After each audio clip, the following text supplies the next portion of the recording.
Muy buenas noches, queridos amigos del Centro Cultural Babeque. Bienvenidos al espacio de Cineforum. Esta noche con una película sobre un tema japonés, a pesar de que es una película dirigida y producida en Estados Unidos.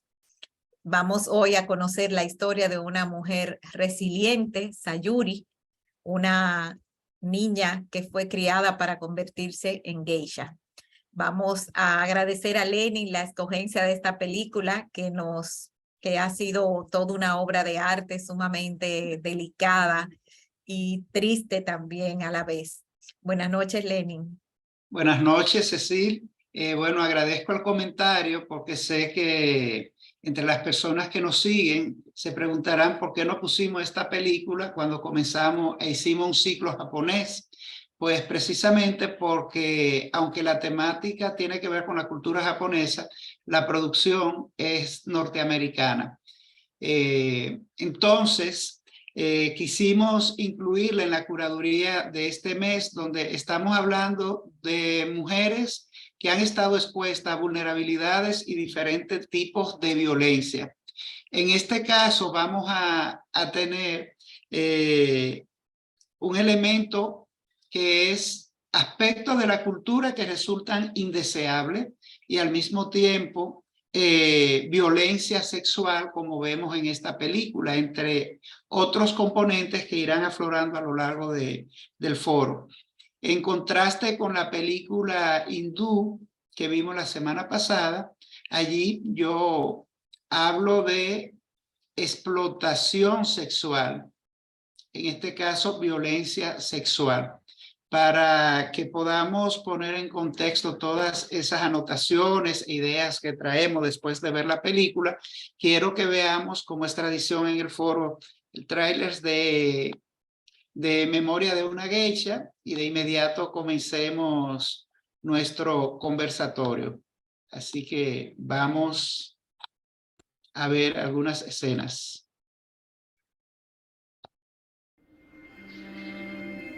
A story like mine has never been told.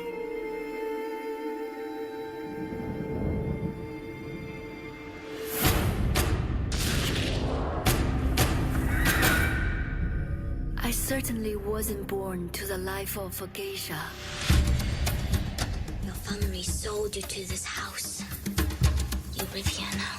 This is the new arrival.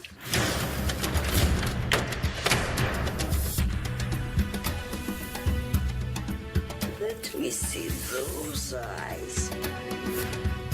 You are not a servant anymore. He's off to school with you. You are to become geisha.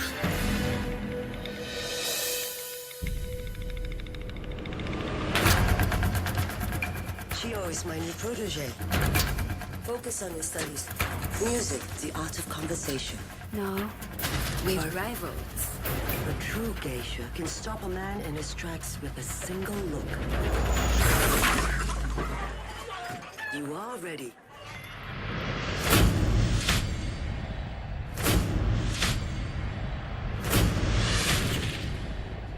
Now it's time. You will be the most famous geisha in all Miyako. I shall destroy you. The object of every man's fantasy. Celebrate this moment. Tonight, the lights all burn for you. Sometimes I worry she's taking me further from the things I want. Forget about him. Every step I have taken has been to bring myself closer to you. We do not become geisha to pursue our own destinies. I want a life that is mine.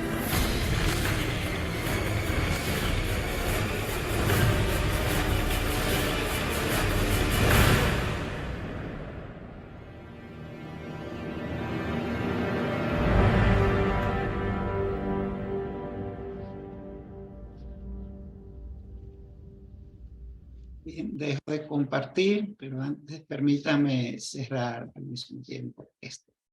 Bueno, pues estamos con esta película, para muchos una obra de arte con muchos bemoles que iremos sacando a colación, pero de verdad una película que nos mantiene entretenidos, hermoso, con muchos componentes de, sobre todo la producción, que nos meten en ese universo oriental, aun cuando la película no se hace en Japón. Vale decir que en el momento que se hizo la película estuvo envuelta en muchas controversias de tipo ético incluso, y inicialmente quien iba a hacer la producción era Spielberg, que le propuso... Él la produjo, él es la produjo el director, que hubiese sido el director, y hay gente que dice hubiese resultado mucho mejor, pero la controversia inicial es que este libro ha tenido cuestionamiento de credibilidad a la película, porque el autor del libro, y después esto sigue con lo de la película, hace la historia a partir de una entrevista que le concede Wasaki Mineko, y como reacción, y parte de los acuerdos era que su identidad no iba a ser revelada, cosa que este señor no cumple, y ni tampoco el director de la película. Una persona que viene, estamos hablando de Rod Marshall, que viene del mundo de los musicales, de hecho también es coreógrafo, un coreógrafo muy importante, y le da ese toque de espectacularidad. La película realmente es muy espectacular, al estilo Hollywood, y ignoran esos acuerdos.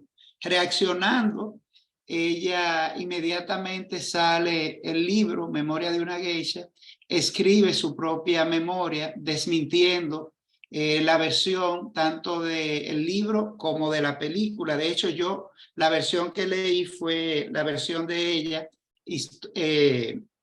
Historia de una geisha, Vida de una geisha, que es un libro que contrasta, tiene desde luego muchas cosas en común, pero aporta desde otra perspectiva su mirada desde la geisha, y es interesante porque estamos hablando primero de la protagonista de la historia, la dueña de la historia, desde una perspectiva occidental, desde ella como mujer, respecto a esta que es una historia que se apropia de un testimonio.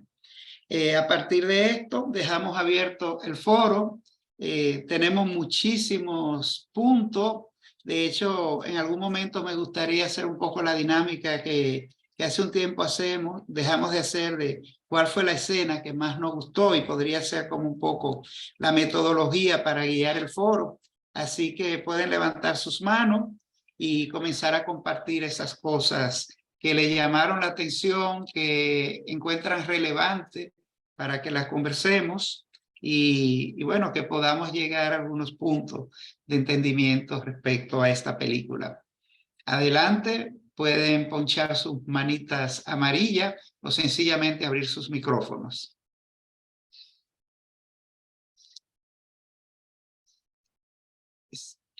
No te escuchas, Ceci. Están como tímidos. Están como tímidos. Porque son, así. Son chicas. Ah, mira, ya doña Libertad levantó, América, levantó su manita. Vamos a darle la oportunidad.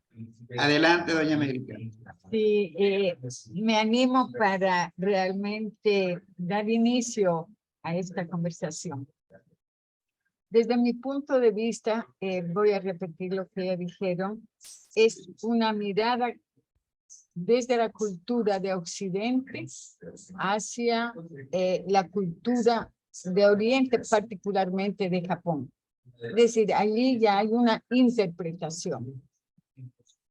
Pero en esta interpretación, el enfoque es también un tema de mucha curiosidad, sin que sea morboso en ningún momento, para tratar de entender cuál es el comportamiento del disfrute de los hombres en la cultura japonesa. Y es un disfrute sexual, erótico, Y ellos diferencian entre la geisha y la prostituta. Es decir, hay una diferenciación. En la cultura occidental, nuestra cultura es mucho más simple. Hay solo prostitutas y es una actividad voluntaria. Voluntaria hasta cierto punto porque la presión económica de alguna manera es el hilo conductor para una práctica de prostíbulo. La película entonces se enfoca en describir o explicarnos en esta mirada lo que sería el quehacer de la geisha. Y trata de sublimar también porque se ve mucho baile, el uso de los vestidos, de los colores, la cultura son preparadas, pero son preparadas las mujeres para que los hombres disfruten de su presencia. Y no necesariamente las preparan para las relaciones sexuales, porque eso es otro tema. Y así es como se mira desde nuestra cultura. Dicho eso, entonces vemos que uno de los mecanismos del entretenimiento está el baile.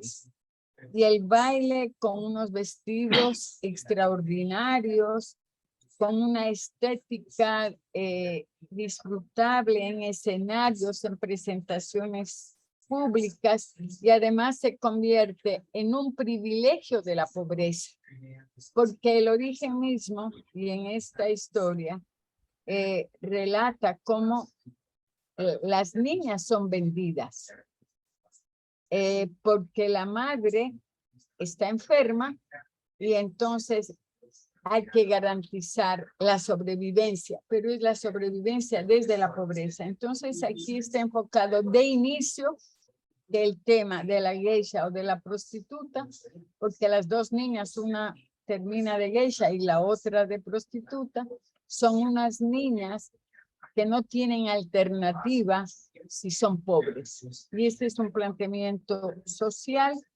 Habría que ver si eso efectivamente es así en el mecanismo de la cultura japonesa, pero eso está planteado en la película. Sí hay cuestionamientos éticos donde hay unas reglas que se violan dentro de todos estos esquemas, porque supuestamente la geisha no tiene necesariamente que ser obligada, a no ser que ella desee, a tener relaciones íntimas con los hombres. Sin embargo, hay violencia porque las obligan.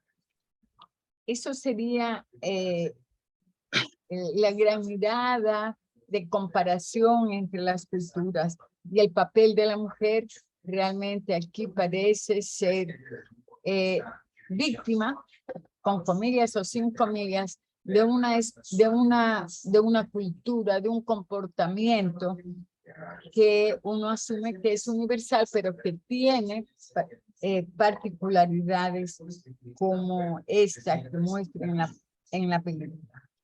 Desde el punto de vista técnico y formal, la película, la producción, gusta, sin lugar a dudas, por la fotografía, el color, la música es totalmente occidental.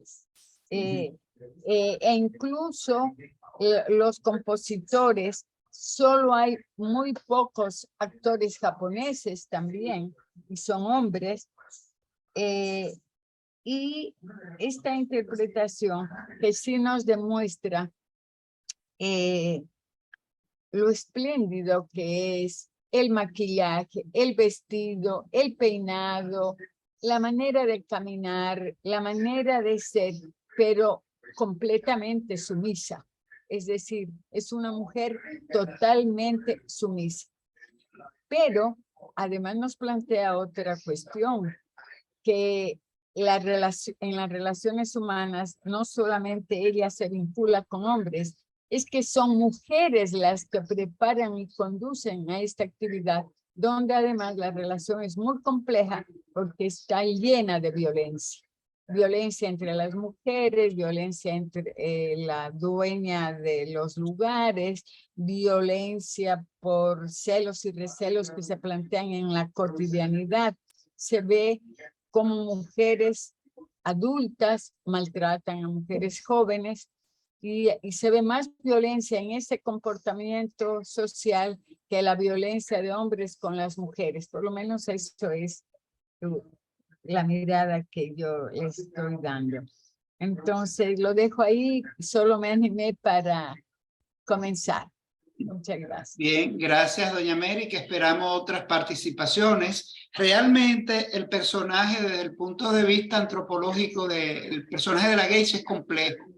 Y en el caso de esta película en particular, doña Mary, que parece que en su entorno hay como un televisor o algo que se escuche. Ya yo lo apagué. Ok. Bien, decía que es complejo y en esta película en particular es un poco difícil de digerir porque estamos en una historia, se trata de contar una historia de amor donde hay vinculación con prostitución, con trata de menores, con incentivo a la competencia que genera violencia, o sea, una serie de referentes que nos frenan en algún momento y que llegó a tergiversar el que mucha gente nos entienda que hay prostitución en el perfil de las geishas, y es una de las cosas que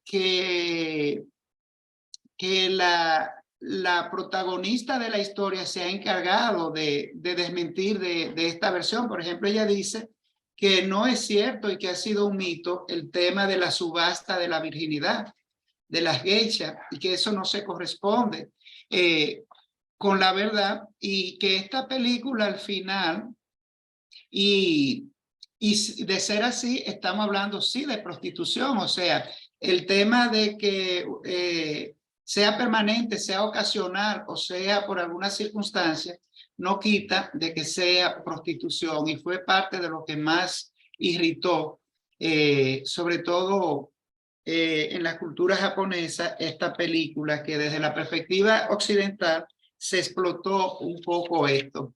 Ya doña América lo decía, uno de las debilidades más grandes que tiene la película, pero vamos a seguir inspirado en todas las virtudes que tiene, que nos hicieron disfrutarla, es que el casting es chino. De hecho, casi las protagonistas fueron escogidas de una película que vimos aquí en el foro, El tigre y el dragón. El tigre y el dragón, pero además de otras películas de indiscutiblemente grandes actrices, y solo el director del elenco principal es japonés. Desde luego hay que saludar el excelente trabajo de estudio que se hizo para generar estos ambientes que uno sentía que estaba en Japón, los detalles de la producción, independientemente de que debió de haber algún asesor, pero se le fueron detalles clave. También otra cosa que están muy cerca, ustedes se fijan que justo al lado de la casa de la geisha había el prostíbulo donde estaba la hermana. O sea que eran dos realidades que convivían, incluso ya al final, después de las guerras, refiriéndose a Calabaza, ella dice, y ahí sí sentíamos el peso como del cambio, ese cambio social, cultural. Cuando ella dice, se creen que pintarse de blanco una prostituta puede ser, pintarse el rostro de blanco y ponerse un kimono, se es una geisha y son unas prostitutas. O sea que el tema de la prostitución es un tema que siempre ha estado presente en el entender o no entender el personaje, este personaje que es tan fundamental. De hecho, como decía doña América, hay niveles, había niveles, por ejemplo, no es la misma la geisha que la Geiko, que era la que acompañaba, se estaba preparando para ser geisha, que las Marcos, que eran las aprendices, las pequeñas, pero igual las prostitutas tienen otros nombres que la oirán. O sea, culturalmente se diferencian.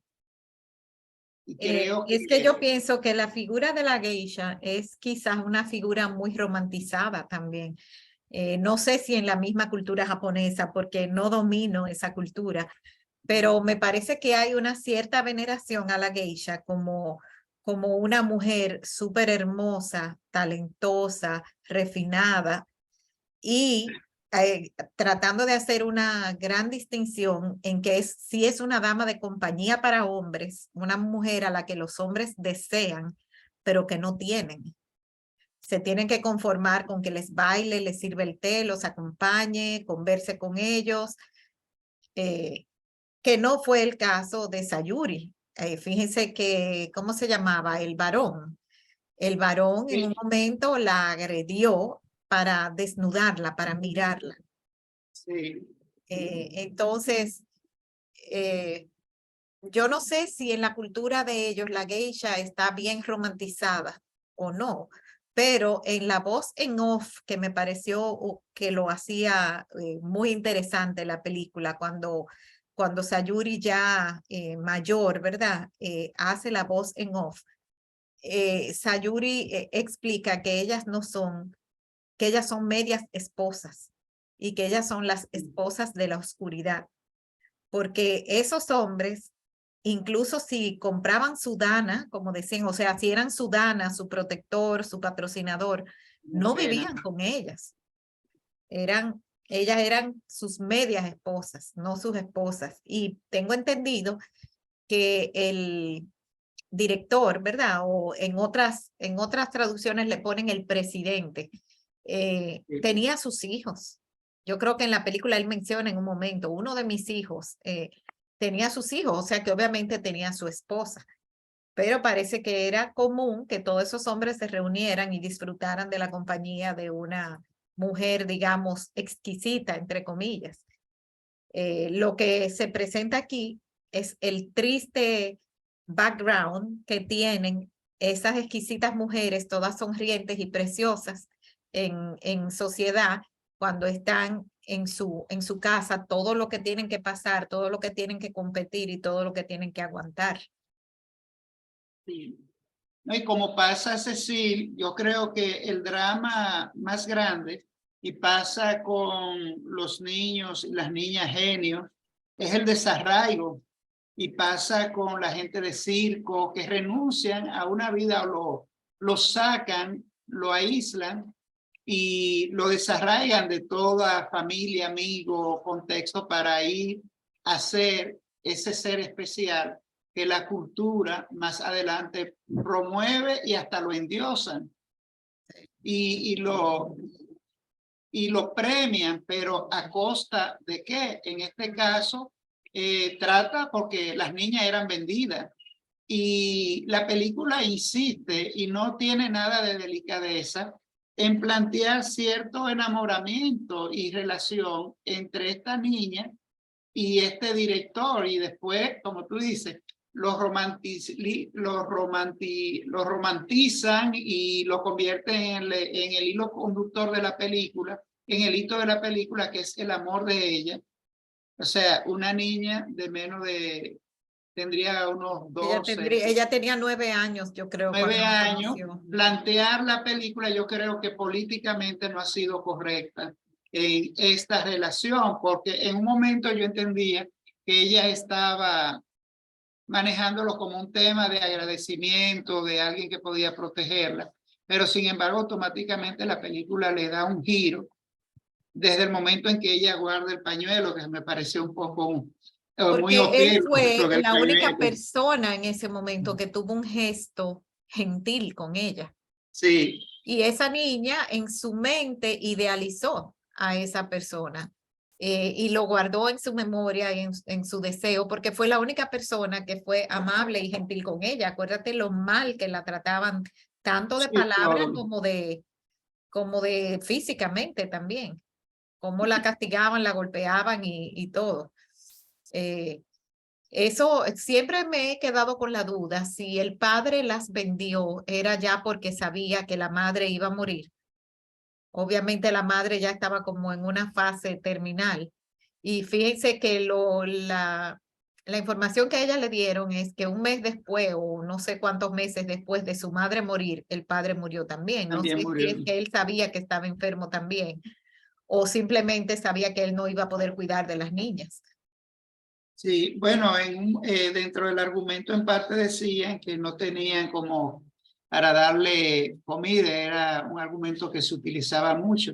Incluso aquí en los campos, la tradición de que familias que tenían muchos hijos mandaban las niñas al pueblo a ayudar en una casa, incluso sin pago. Eso, Para sabe que mi servicio me dice que ella, una de ellas, vivió eso. Ella dice, no, porque a uno los regalaban a una familia por la comida, por la para comida, que le dieran porque comida, porque en la casa no podían comer. Y entonces a uno los regalaban una casa y uno hacía los oficios. sí, Eso lo tengo yo de primera mano, esa información. O sea que... Exacto, y parte, en algún momento recuerdo que el padre, uno de los argumentos, esa parte fue muy oscura, la introducción y todo pasó como muy rápido y informaciones se solapaban. Creo que el ritmo de la película muy de Hollywood, que fue de lo que no logró entrar en la atmósfera, por ejemplo, el manejo de la resignación, el manejo de los sentimientos muy occidental, nada que ver con películas que vimos, como por ejemplo Cuentos de Tokio, que fue a la inversa, porque Cuentos de Tokio era una historia, un cuento norteamericano que se produce en Japón en esa atmósfera de esa relación de los padres con los hijos, o sea, sin este alboroto. O sea, creo que le faltó detalle en la esencia de la cultura japonesa. Ubaldina tiene la mano levantada, por favor. Perdón. Muchas gracias. En la última parte en la que mencionan sobre las familias de los campos que regalan a las hijas, de ahí que me llama la atención y viéndolo ya como un problema social, que ligan la prostitución a la pobreza. Y mi pregunta, ya como una problemática social de violencia, me pregunto yo, ¿quiénes empujan a las hijas a algunos actos o quiénes las entregan a personas o a hombres adinerados? ¿Quiénes en la historia han estado al frente de los lugares de prostitución? Entonces, viendo la película, claro, las regalan las hijas, el papá, la mamá estaba enferma, el padre sabía que estaba enfermo, pero yo lo quiero plantear desde el punto de vista de una realidad que se ha generado ya desde el punto de vista desde nosotros como sociedades occidentales. ¿Qué es lo que ha venido ocurriendo desde tiempos memorables? Y en algunos momentos no defiendo a los hombres, pero me sitúo y me pregunto desde nosotros como mujeres, ¿cómo, desde cuándo hemos estado proponiendo a que ocurra la violencia? Gracias. Bien, gracias, Ubaldina. La semana pasada nosotros nos decíamos algo. O sea, en el caso de la prostitución femenina, porque hay una prostitución masculina también, se da porque hay hombres que la consumen. Ahí está la raíz. O sea, que usan esos servicios. Y desde luego hay aspectos indeseables de las sociedades y de la cultura que lo propician. Hay sectores que se lucran con esto. Por ejemplo, en ambos casos, tanto la anterior como esta, es el resultado de alguien que se beneficia económicamente. Y esa es la trata. Uno de los problemas que siguen muy presentes en el mundo. Hay países que son el paraíso de la prostitución. Y entonces son temas muy estructurales donde, desde luego, el tema económico, independientemente de quién lo propicia o lo genera, sigue siendo un elemento común, porque ¿qué es la prostitución? La venta de servicios del cuerpo por dinero, e incluso ahora se habla a nivel sociológico de la industria del cuerpo. O sea, donde la prostitución es solo uno o todas las variantes que tiene la prostitución. Y necesariamente la mujer, en este caso la prostitución femenina, es una víctima independientemente de las razones por las que llegue a esto, pero es muy difícil afirmar que una mujer haga esto por gusto. O sea, una mujer puede ser polígama y es una decisión de ella ser polígama. Ahora, de que son circunstanciales todas las causas que las exponen, yo me atrevo a afirmar esto. Y sobre todo la desigualdad social, falta de educación, que tiene que ver con la desigualdad social, entre otras problemáticas. Porque en el caso de las geishas, estos son estas niñas que llegan, pero había familias que aspiraban, era una aspiración, porque estamos hablando de unas mujeres con un nivel de formación muy general, de cultura muy general. Tenían que saber por lo menos 2 instrumentos, tenían que saberse toda la ceremonia, tener una formación cultural amplia para hablar de cualquier tema. Y no sé, doña América tiene la mano levantada, me voy a extender un minutico para contextualizar esto. Hay que tomar en cuenta que Sayuri se entrenó al vapor y después nos enteramos por qué. Porque a ella la habían descartado y tenía unas consecuencias porque encontró un mecenas que hizo todo el plan para rescatarlo por el impacto que esta niña, después esta mujer, generó en él. Pero mujeres de todas las clases, esa era una aspiración, poder entrar. Estamos hablando, yo creo que en nuestro contexto contemporáneo occidental sería una top model, una especie de una top model. Quizá no sea muy equilibrada la comparación, pero era una aspiración. Entonces vamos a escuchar a doña América, por favor. Bien, inspirada en sus reflexiones, en la película, y retornando al argumento, se compara a la geisha con la cortesana europea. Y la cortesana es muy propia o fue muy propia de la monarquía. Y alrededor de la monarquía acudían un grupo de mujeres a quienes se las preparaba también para que vistieran bien, para que supieran bailar, para que supieran conversar, en fin, la cortesana, pero era para la monarquía. Es decir, ahí estaríamos hablando y reaccionando con la reflexión si se debe o no a la pobreza. Es un problema social de una gran desigualdad económica que se expresa en la desigualdad social y se ve, es evidente. Entonces, por allí habría alguna reflexión de que las culturas, nuestras sociedades, no importa si es oriental o occidental, tenemos en la estructura social y en las relaciones sociales problemas muy similares. Eso por un lado. Por otro lado, también el tema de los niños.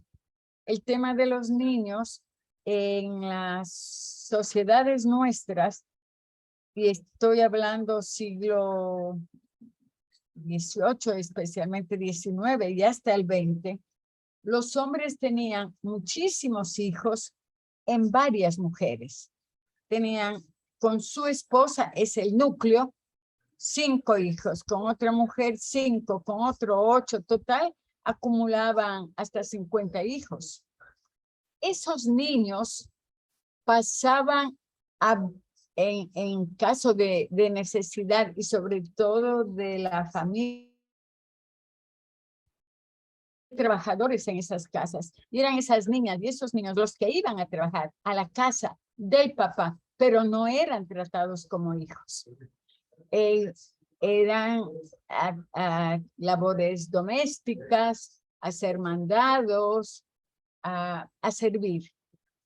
Y dependiendo también de las familias, los ponían o no les ponían en la escuela. Eso es nuestra cultura y estamos hablando del siglo XIX y siglo XX. Es decir, no sé si siga ocurriendo, pero eso ha ocurrido. Y la mujer, es decir, la esposa del Señor que tiene tantos hijos, ha estado siempre dispuesta, e incluso se ve a sí mismo como generosa, humana, solidaria, buena gente, y recibe a esas niñas y niños a la casa.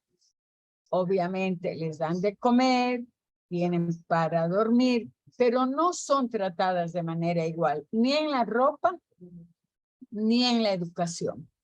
Entonces, que una niña que no es familia vaya a trabajar en una casa por comida, también es otro mecanismo, porque y volvemos y tenemos que decir que nuestras diferencias sociales son diferencias económicas, es muchísima pobreza, es gran pobreza, eso lo vemos en el Japón, lo vemos en la capital, no sabemos en los pueblos porque lo que está planteado precisamente, la escena nos está planteando centros económicos sumamente desarrollados. Y la película es muy contemporánea, es Segunda Guerra Mundial. Sí. Es decir, es siglo XX el otro día, guerra. Entonces, por eso es que se nota dentro de los personajes cuando termina la película que hay muchos militares. Y con ese comportamiento militar autoritario que no se discute, ellos no están para conversar, están para actuar. Es decir, en la película ese personaje militar es también parte de unas relaciones que se dan o se dieron, entiendo que siguen dándose, de autoridad. Viene a expresar que el hombre con relación a la mujer es autoridad y las tratan como soldados de guerra. Y ahí terminaría con mi opinión.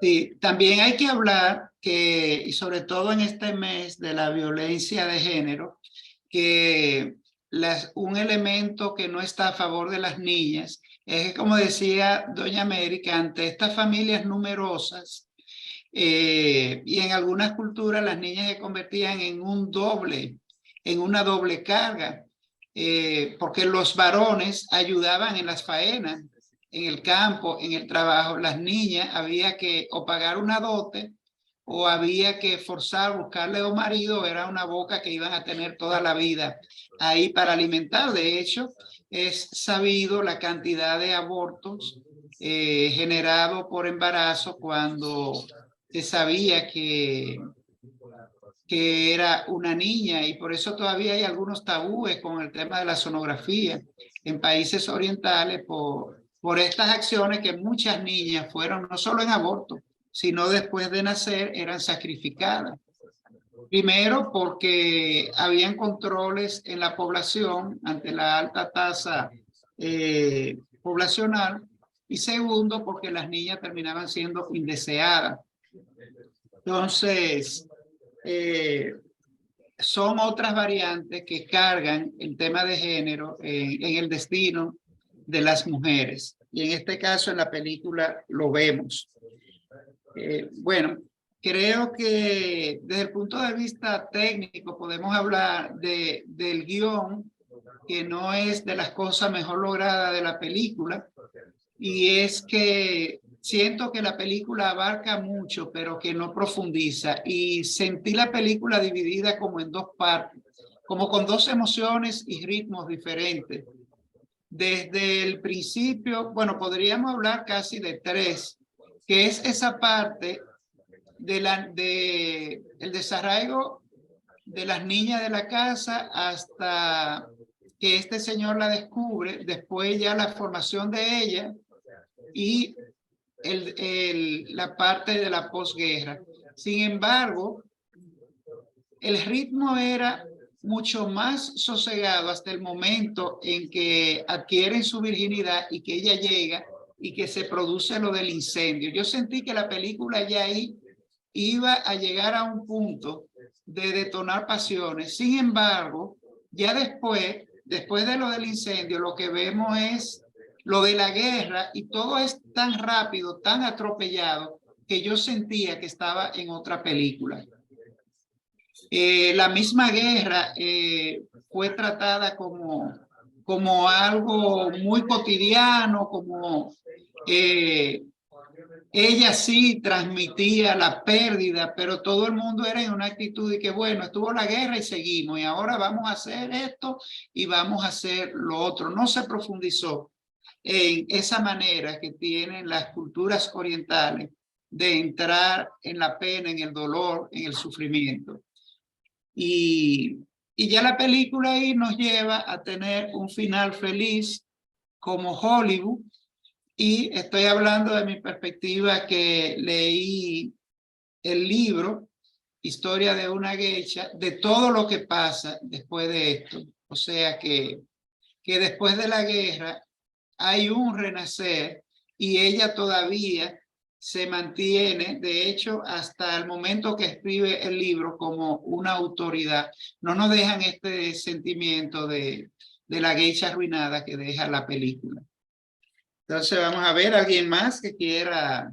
Bueno, yo Sí, diría que frente a las críticas, que han sido muchas, sin embargo, la película fue muy nominada y muy laureada. sí.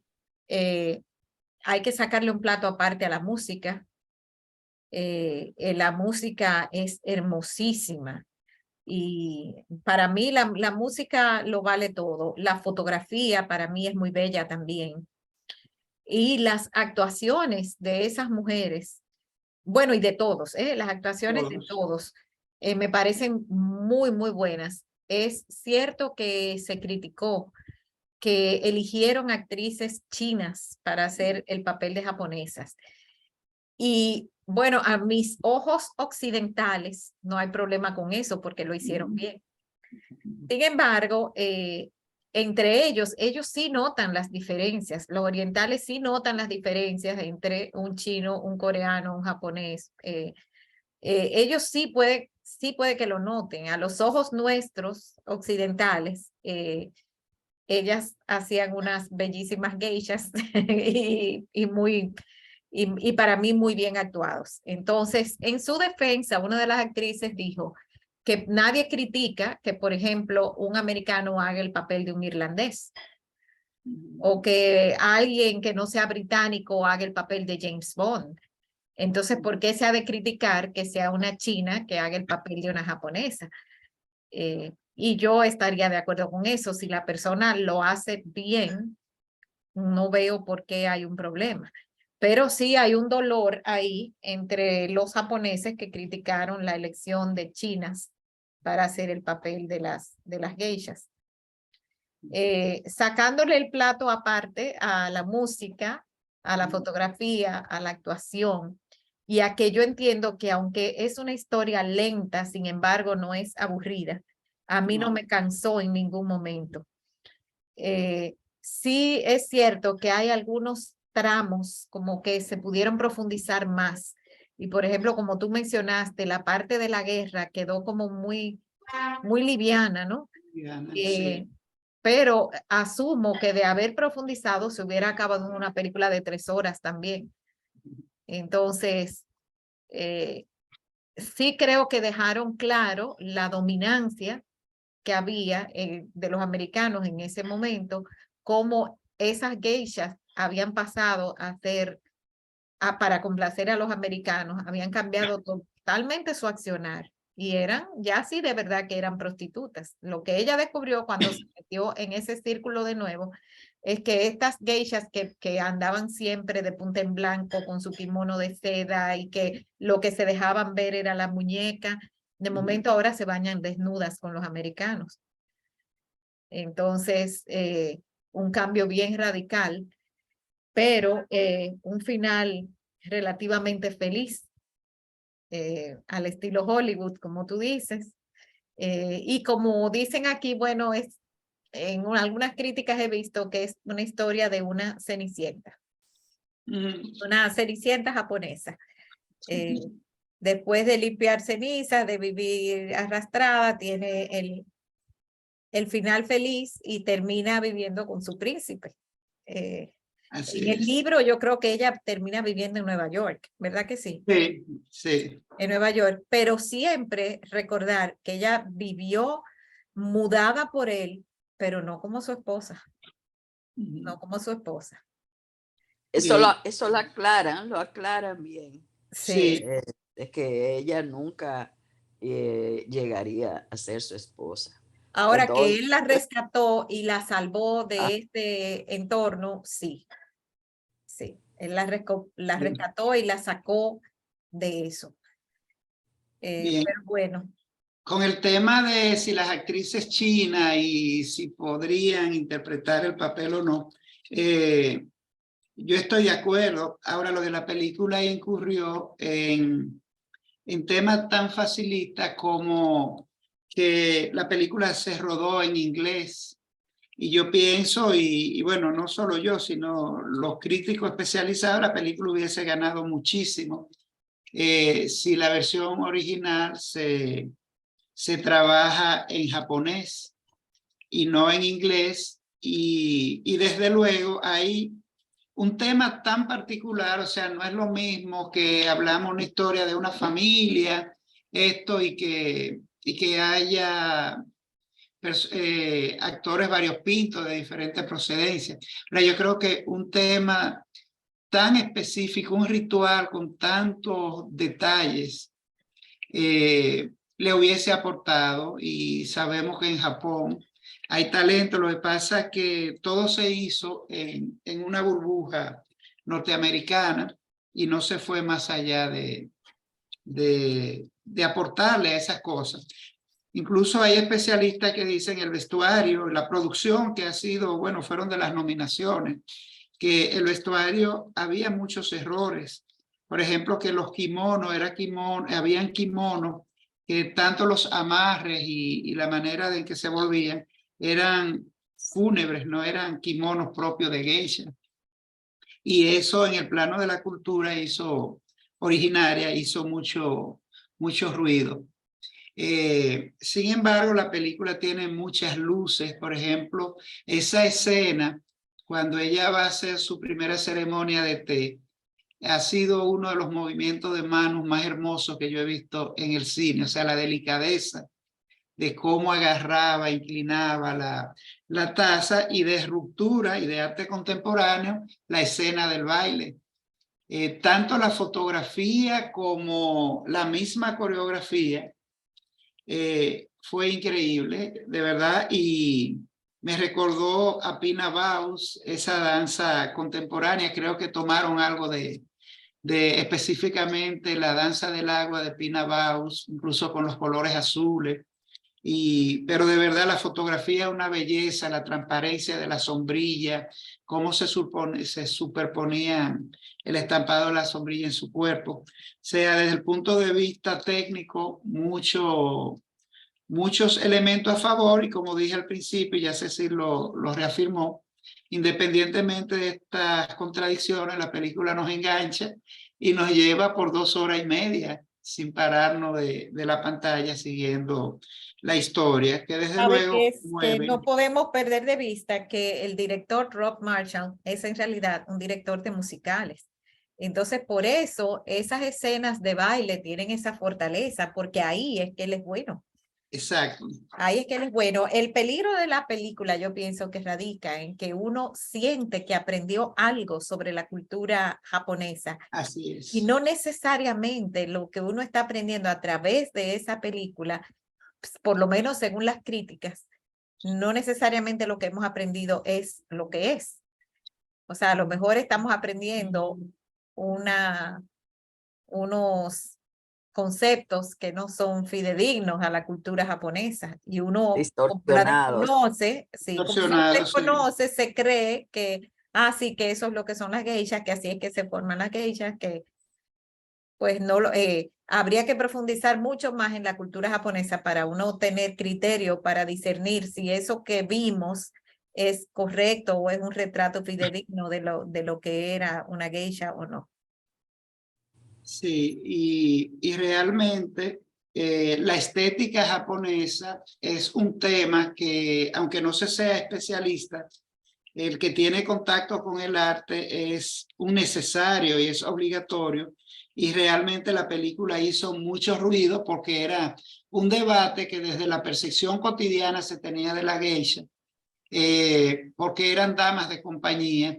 Y el hecho de, en esa cultura tradicional, que una mujer soltera estuviera pasando y estando en la noche fuera de su entorno con hombres y hombres casados, hacían esa lectura facilista.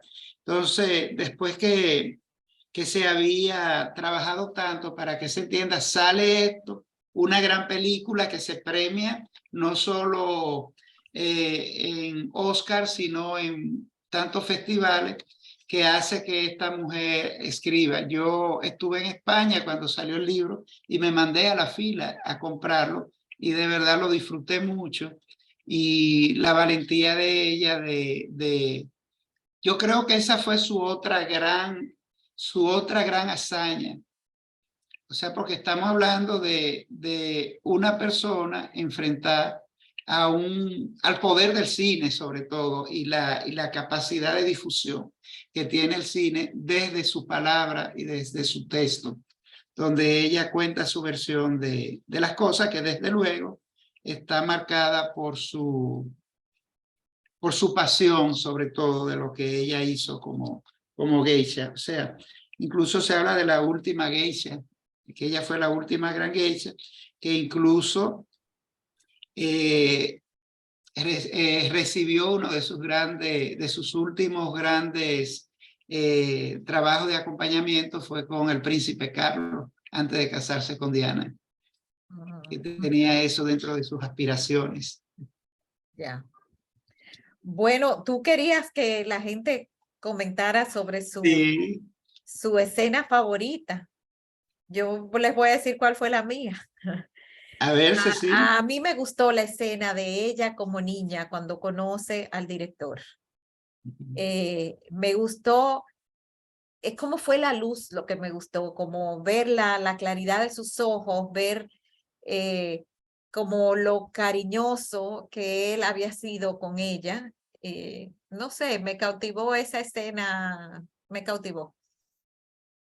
Sí, no, y la niña preciosa, esa niña, una niña increíble. Doña América tiene la mano levantada.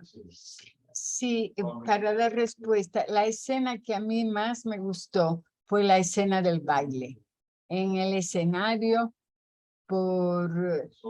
que estaba cargada de todos los signos culturales que uno asume que son japoneses. Después uno tendrá que estar con mucha reserva, pero asumiendo que es eso, el vestuario, la gestualidad, la música, ese movimiento tan quedo, tan simple y tan complejo a la vez. Me parece que es una escena realmente encantadora. Era eso. Bueno, yo voy a aprovechar para decir que esa escena dice mucho. Yo pienso que con un manejo como el de esa escena, la película hubiese en poco tiempo dicho mucho, porque ella en una ceremonia como esa se quitó los zapatos para bailar y se transformó, y al final termina en el mismo personaje, pero ella dejó de ser ella y se metió en esa danza y habló de ruptura y de la niña rebelde que ella era. Bueno, yo ya lo dije, coincidí con esa y también hablé de la parte en que ella sirve el té, que la tetera no tenía el té, el movimiento de las manos. Y de verdad que la actriz hermosísima en cada parte de ella. A ver, ¿quién más se anima? Alexandra, aunque no puede hablar mucho. Bueno, a mí me gustó la escena que más me gustó fue la de la del baile, porque es como tú dices, Lenny, resume, resume mucho y dice mucho. Ahora, esa escena también donde ella agarra, da el giro que le enseñaron a sus manos y agarra la tetera e insiste en servir. Ahí hay muchas lecturas, porque ahí hay la lectura de el arte aprendido para enseñar un pedacito de su brazo, el movimiento sensual, delicado pero sensual, pero también como ella insiste, aún estando vacía la tetera, ella insiste y ahí demuestra que ella está dispuesta a seguir adelante, aún a pesar de las dificultades. Y uno de los caballeros se lo dice. Esa escena tiene mucha fuerza, a mí me gustó. Muy bien. ¿Alguien más, Vilma, que no le hemos escuchado? Bien. Me da risa. Bueno, yo ante tanta gente que habla bello y es tan conocedora, yo leí el libro hace mucho tiempo y la película realmente no la terminé. No puedo hablar mucho, pero me encantó bastante y el libro en ese momento que yo lo leía me impactó mucho. No tengo muchas cosas que decir. Bien, gracias. Gracias, Vilma. Bueno, quisimos poner esta película porque vemos y en el tema de los espacios domésticos, cómo este lugar se convierte en la casa, en la casa de muchas personas, en la que se generan muchos tipos de violencia, incluyendo propiciar las competencias entre ellas. Pero es interesante también hablar de que se da una relación de parentesco donde se habla de madre, de hermana, y me llamó la atención con el tema del honor, como en las culturas orientales, el honor, lo fácil que ella convenció a Calabaza para que le contara una confidencia y que ponía en tela de juicio su fidelidad a su hermana y a la casa a la que ella pertenecía. Pero al mismo tiempo es importante hablar del resentimiento que se guarda y que no se habla. En el caso de Calabaza, cuando le hace la última jugada ya, cuando están en el encuentro con los norteamericanos después de la guerra. Entonces, eso sorprende, fue un elemento sorpresa en la película, porque no esperábamos que ella hiciera un tipo de traición como la que hizo y que revelara un sentimiento que nunca lo externó. Bien. Bueno, yo creo que ya hemos desmenuzado bastante la película, así que yo quiero compartirles, perdón, compartirles la última actividad que tenemos para esta semana, que sería la